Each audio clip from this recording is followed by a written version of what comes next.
Hello and thanks for joining us from our studios in Israel. I'm Aaron Porras, here with ILTV's morning briefing. Yesterday was the final day of the Hamas-sponsored March of Return protests. Earlier this week, these rallies hit a bloody climax coinciding with the opening of the United States Embassy in Jerusalem. The army responded with live fire to contain tens of thousands of Palestinians at the border who erupted into violence. But yesterday, only a few thousand showed up at the border.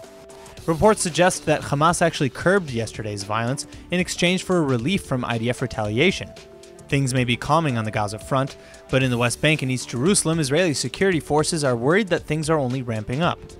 The aftermath of Hamas's 6-week rally, which saw countless attempts by Palestinians to either overrun or destroy the security barrier with Israel, has sent shockwaves throughout the world. The international community has largely condemned Israel for using live fire to contain the violence. On the day the United States Embassy opened, at least 58 Palestinians were killed in clashes with the IDF. The White House has defended Israel's right to defend itself, though. President Trump's defense secretary is still waiting for the full picture before assigning any blame, and the arrest has sent American relations with the Palestinian Authority to a new low. The PA has just recalled its Palestinian envoy from Washington, D.C., in response to what they say are war crimes against the Palestinian people. The dust is only just beginning to settle in the wake of these Hamas-sponsored demonstrations along the Gaza border. Much of the international community has accused Israel of abusing lethal force against Palestinian protesters, but shocking new IDF footage released from Monday's rally, however, tells a much different story. In the footage, you can see what appears to be thousands of Gazans trying to destroy the security barrier with wire cutters, while others hurl stones, homemade firebombs, and burn tires. Some 40,000 Palestinians amassed at the border on Monday, the climax of the 6-week-long March of Return protest sponsored by Hamas. The terror group originally claimed that this would be a peaceful sit-in, but for Israelis, it has been anything but. The last 6 weeks have seen countless attempts by Palestinians to overrun or destroy the security barrier. The IDF has reported incidents where Gazans actually managed to successfully break through and then opened fire on Israeli soldiers nearby.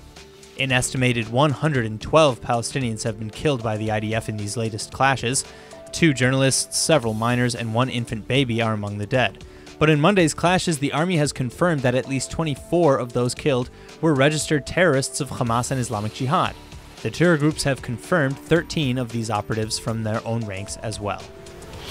While many in the international community are blaming Israel for alleged excessive force, some Israeli officials are saying the IDF should go one step further.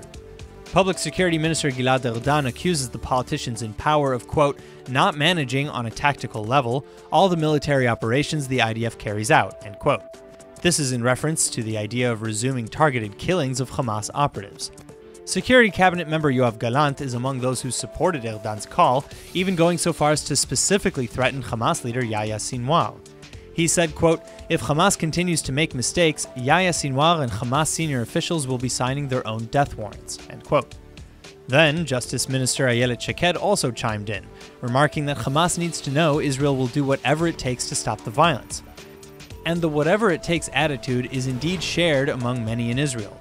Erdan explains that, quote, if God forbid the masses breach the border fence, you have to understand that within a minute or two of running, they get to Israeli communities. Thousands of them, including terrorists, among them who are planting explosive devices and carrying out murderous attacks. The IDF cannot allow this, and that is why its mission is to prevent the crossing of the border in any way required, end quote. 2 days ago, the United States made history as the first nation to officially recognize Jerusalem as Israel's capital and move its embassy accordingly to the Holy City. While 48 hours later, it didn't take long for another country to step up to the plate. Today, Guatemala has followed President Trump's example and is opening its new embassy in Jerusalem too. Israeli Prime Minister Netanyahu has just greeted Guatemala's President Jimmy Morales at the ribbon-cutting ceremony. And while not as high profile as the American ceremony on Monday, today is nevertheless a historic day for Israelis. Guatemala and Israel have long shared deep diplomatic ties. The country actually had its original embassy based in Jerusalem back in 1959, the first in the world to do so. It was later relocated to Tel Aviv after international mandates rejected Israel's claim to East Jerusalem. But that all changed last December, with President Trump's decision to recognize the Holy City as Israel's capital. The decision was deeply criticized by most of the world, who feel that Jerusalem's fate should be left to Israel and the Palestinians in peace talks, and not by a third party. Guatemala, however, backed Trump's decision mere days after his landmark speech.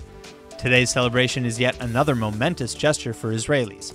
Paraguay is expected to follow in these footsteps by the end of the month. Global technology giant Intel has just dropped major news.